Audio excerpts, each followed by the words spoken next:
History often dresses the Crusades as holy wars, fought for faith and salvation, but the real story is far darker, far messier, and far more human. If you think the Crusades were only about religion, stay with me, because what you're about to hear reveals a truth most history books carefully avoid. The Crusades were not born from pure belief, they were born from power, desperation, and betrayal. Europe at the end of the 17th century was violent, divided, and unstable. Kings struggled to control their nobles, knights lived for war, yet had nowhere to fight. The church faced declining authority. Something dramatic was needed to unite people under one cause, that cause became Jerusalem. When Pope Urban II called for the First Crusade in 1095, he didn't just promise salvation. He promised land, wealth, forgiveness of sins, and purpose. Thousands answered the call, not as disciplined soldiers, but as mobs driven by hunger, faith, and greed. Men had never traveled beyond their villages. They marched east believing God himself guided their path. What followed was chaos.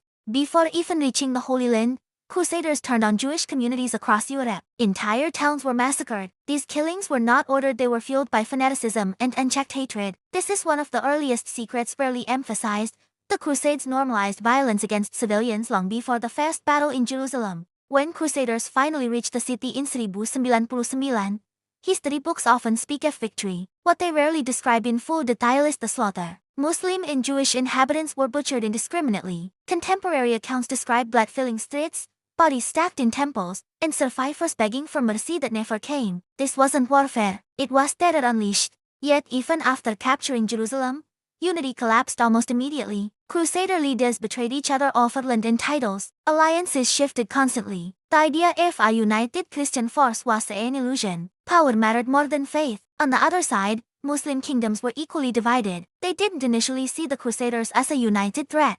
It took time and devastation for leaders like Saladin to emerge. Saladin's rise marks another uncomfortable contrast history books often. When he recaptured Jerusalem decades later, he allowed civilians to leave safely. Mercy, not massacre, defined his victory. This shattered the Crusader image of moral superiority. As the Crusades continued, they grew even darker. The Second Crusade ended in humiliation, poor planning, internal conflict, and arrogance led to disaster. Faith alone proved useless without strategy. The church refused to acknowledge failure, instead blaming sin, betrayal, or lack of devotion. Then came one of the greatest betrayals in Christian history, the Fourth Crusade. Supposedly launched to reclaim Jerusalem, it never reached the Holy Land. Instead, Crusader armies turned on Constantinople, the greatest Christian city in the world. Churches were looted, civilians murdered, ancient treasures crushed or stolen. A Christian army destroyed a Christian empire not for faith, but for money and power. This single event permanently weakened Byzantium and opened the door for its eventual fall centuries later. Few history books emphasize this as a turning point,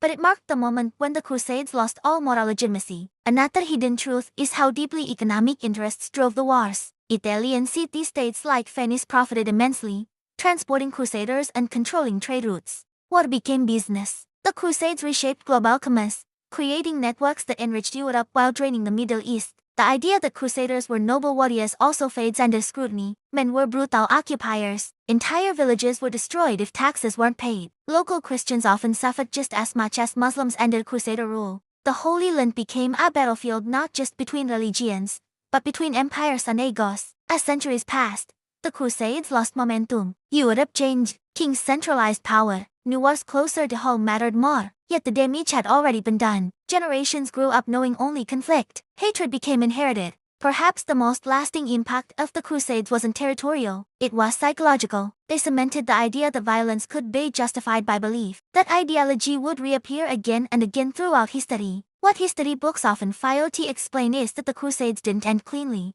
They faded into regional conflicts, invasions, and power struggles that bled into other historical events, including later Islamic expansions, European colonization, and even modern geopolitical tensions. And here is the most important truth of all. The Crusades were remembered differently depending on who told the story. In Europe, they were framed as heroic struggles. In the Middle East, they became symbols of invasion and betrayal. Both narratives left out uncomfortable facts. The Crusades were not just wars. They were a collision of civilizations manipulated by elites who rarely fought themselves. Ordinary people paid the price: farmers, traders, children, while kings and popes gained influence. Memoirs since have followed the same pattern: a noble cause, a powerful speech, promises of glory, and then destruction far beyond what was imagined. Understanding the real story behind the Crusades matters today because history repeats when lessons are ignored. Faith, power, and ambition remain volatile combinations. Borders still bleed, beliefs are still weaponized. If you're still watching, it means you understand that history isn't black and white. It's written in blood, betrayal, and the pursuit of power. This channel exists to uncover those hidden truths, not to glorify violence, but to expose reality as it was. If you want more stories the textbooks rush through and the winners carefully edit, make sure you subscribe and stay with us. And remember the final words of today's story. The real story behind the Crusades: blood, betrayal, and power.